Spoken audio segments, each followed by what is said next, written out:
ان اول بیتن بے شک پہلا گھر، وضع للناس جو لوگوں کے لیے رکھا گیا. پیچھے میں نے وضع کا یا وضع کا معنی آپ کو بتایا تھا. کیا معنی بتایا تھا؟ جنم دیا. لیکن لفظی معنی کیا تھا؟ جنم دیا تو مجازی معنی ہے. ایک ہوتا ہے لفظی معنی. لفظی معنی کیا ہوتا ہے؟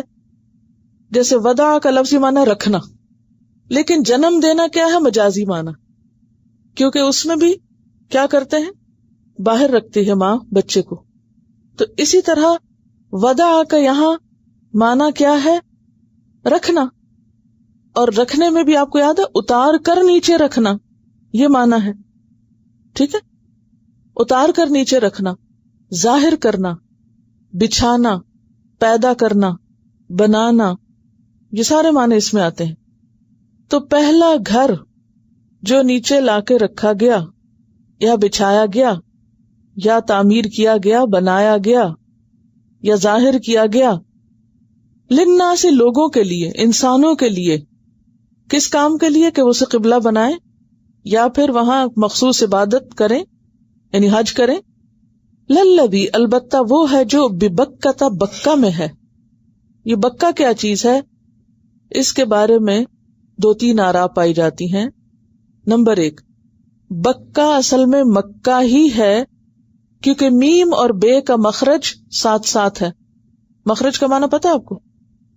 آواز میم کی اور بے کی قریب قریب سے نکلتی ہے. ذرا نکال کے دیکھیں. ملتا جلتا نا دونوں کا مخرج. اوکے، تو بعض لوگ مکہ کو بکہ بھی کہتے ہیں. ٹھیک ہے، ایک رائے تو یہ ہے. دوسری رائے یہ ہے کہ بکہ کا لفظ جو ہے بے کاف کاف سے، اس کا معنی ہوتا ہے رش کرنا، ہجوم کرنا، ازدحام کرنا. کیونکہ مکہ میں لوگ بہت زیادہ ہجوم کرتے ہیں، بہت رش ہوتا ہے ہر وقت، تو اس لیے اس وادی کا نام کیا پڑ گیا؟ بکہ.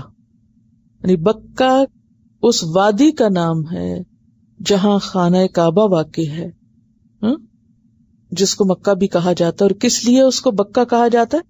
کہ وہاں بہت رش ہے.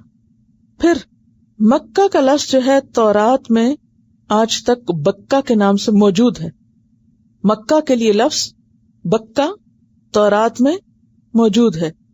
زبور کی آیت 4 اور 5 میں وادی بکہ میں رہنے والوں کو مبارکباد دی گئی، اور اسے بعض جگہ تورات میں نئے یروشلم سے بھی تعبیر کیا گیا.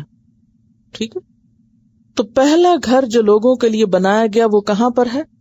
مکہ میں. حضرت ابو ذر رضی اللہ تعالی عنہ نے آپ صلی اللہ علیہ وسلم سے سوال کیا کہ دنیا کی سب سے پہلی مسجد کون سی ہے؟ یعنی ان کا سوال کس چیز کے بارے میں تھا؟ مسجد کے بارے میں تھا. آپ نے فرمایا مسجد حرام. انہوں نے عرض کیا اس کے بعد کون سی مسجد ہے؟ آپ نے فرمایا بیت المقدس.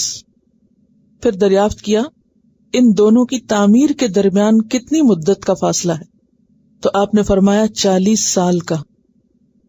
اب کیا ہوا؟ جب طوفان نوح آیا تو دونوں ہی گر گئے. بیت اللہ کو دوبارہ کس نے بنایا؟ ابراہیم علیہ السلام نے. یعنی بنیادیں ابراہیم علیہ السلام نے نہیں رکھی تھی، بنیادیں پہلے سے موجود تھی. اور ابراہیم علیہ السلام کا کام کیا تھا؟ انہی بنیادوں کو بلند کرنا، یعنی اسی نقشے پر دوبارہ گھر بنانا، کیونکہ طوفان نوح میں وہ گر چکا تھا. پھر اسی طرح بعض روایات میں یہ بھی آتا ہے کہ جو مسجد اقصیٰ ہے، یہاں پر آتا ہے نا کہ 40 سال بعد تعمیر کیا گیا خانہ کعبہ کے. تو بعض مفسرین یہ کہتے ہیں کہ وہ حضرت ابراہیم علیہ السلام نے ہی تعمیر کیا تھا. خانہ کعبہ بنانے کے بعد پھر چونکہ آپ فلسطین اور مکہ کے درمیان آتے جاتے رہتے تو اس کو آپ نے تعمیر کیا تھا. پھر دوبارہ اس نقشے پر حضرت سلیمان علیہ السلام نے عبادت گاہ تعمیر کی، جس کو ہیکل بھی کہا جاتا ہے. ہیکل کا بھی بنیادی معنی کیا ہے؟ عبادت گاہ. مسجد بھی عبادت گاہ کو کہتے ہیں. ٹھیک ہے. اور پہلی تعمیر کس کے ہاتھوں ہوئی تھی؟ سب سے پہلی تعمیر فرشتوں کے ہاتھوں. اور یہ کب ہوئی تھی؟ آدم علیہ السلام کی پیدائش سے پہلے یا بعد؟